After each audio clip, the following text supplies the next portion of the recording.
ওরে, আমার গরুটা কত ভালো, প্রতিদিন আমাকে হাজার হাজার লিটার দুধ দেয়।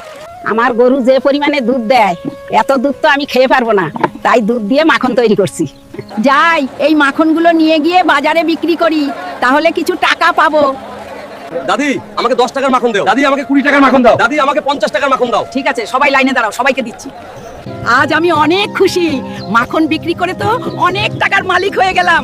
এখন আমি বড় লোক। শোন গরু, আজ থেকে আমি বাড়ি বসে মাখন তৈরি করব, আর তুই বাজারে নিয়ে গিয়ে বিক্রি করবি। আচ্ছা ঠিক আছে দাদি। যা গরু, মাখনগুলো তাড়াতাড়ি বাজারে বিক্রি করে চলে আয়, সাবধানে যাস।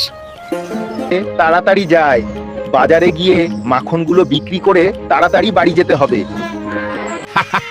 আজকে গরু কি আমরা তুলে নিয়ে যাব?